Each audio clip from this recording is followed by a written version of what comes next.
be the forces of light or the forces of darkness, the devtas or the asurs. So it happened that Vishnu, who was the Lord who sustains creation, he had a very great idea, and he thought that, you know, if the forces of the darkness or the asurs get hold of any nectar, then sort of their forces will be immortal also, you know, in its own path. So basically what he did was he tricked the demons out of the nectar, and he gave the nectar to all the gods, all the devtas. So since that time, the devtas have become immortal.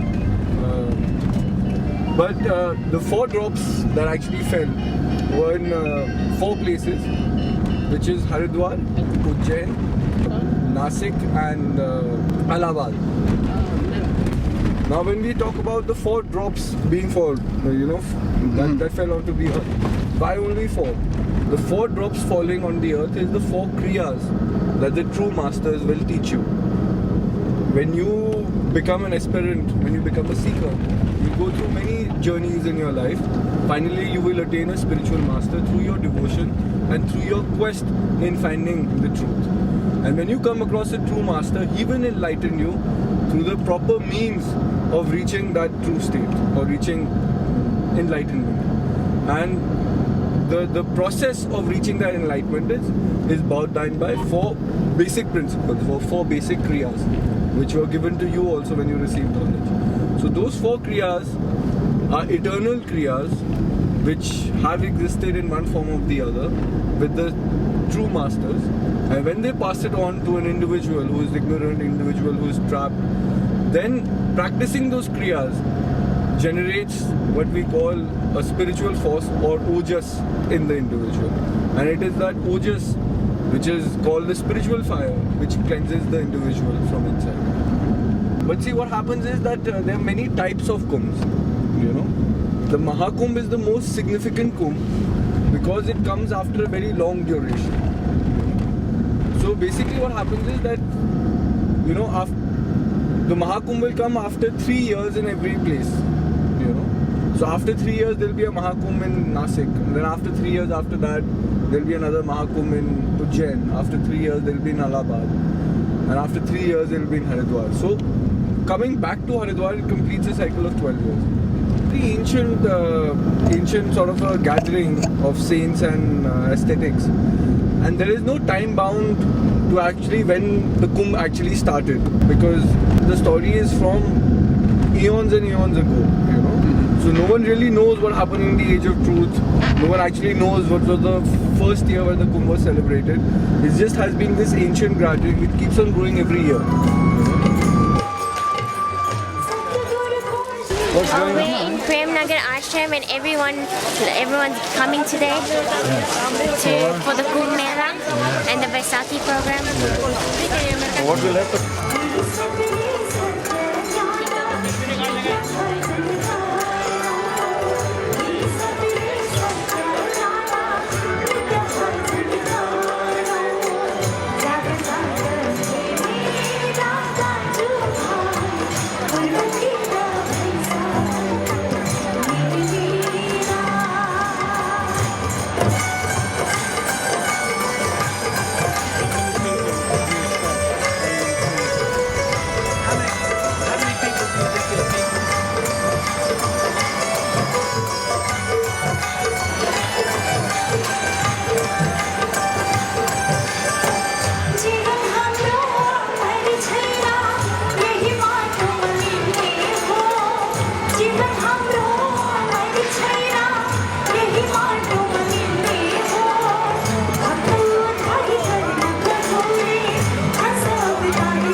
during the Kumbh, there are particular dates, which are auspicious dates, which they call the Shahi Snan, which they say that if you have the dip in the Ganga during those days, it's the most auspicious. And the basic, very primal belief is that the mother Ganga will wash away everyone's sin. See, the thing is, many people say that, okay, how can dipping into the Ganga is washing your sins? But the whole thing is, see, Ganga as a river is not treated as a common river in India. You know, it is treated with utmost respect, utmost reverence, because they believed it to be the river of heavens, Vetarni. At the end of the day, if a person has true devotion, it's not towards a river, but if you have true devotion in life, towards a cause or a meaning or towards a higher purpose, and the highest purpose is the purpose of being a spiritual person and in turn finding your true self, which is an aspect of the infinite almighty, which we call the Nirgun. So if you through yourself and through your life and through your devotion, if you can understand what that Nirgun is, you know, what the primordial God is, then that is washing away your sins. You know? But then you need a reference point, you need a sacred point from where you can judge. So the river or Ma Ganga became that sacred point. You know, what will develop that respect, what will develop that love, what will develop that devotion? There had to be a cause for those feelings to develop. So Ganga became the cause, your devotion became your bhakti towards the river, and if your bhakti was pure, then it would wash away all your sins, means wash away all the negativity from you.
talking about it is theoretical knowledge, but when I talk about experiencing the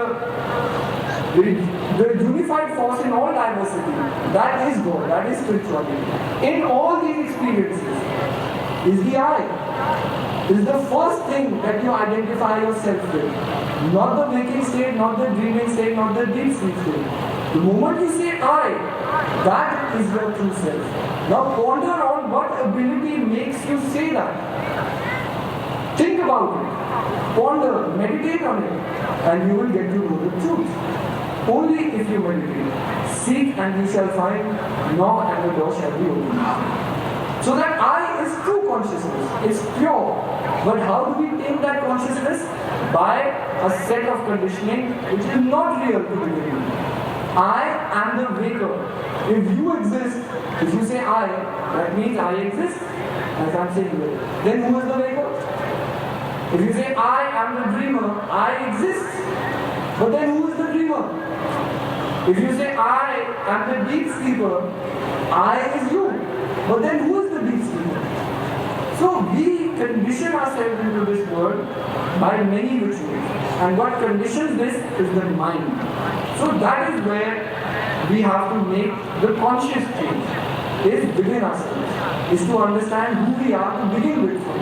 That is why I say to say, and it's a very old saying also, that a journey of 10,000 miles begins from underneath your own feet. It is from within you that every journey starts.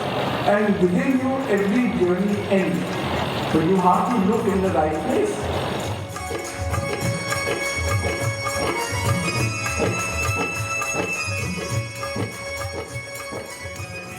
कटरी में कब लग रही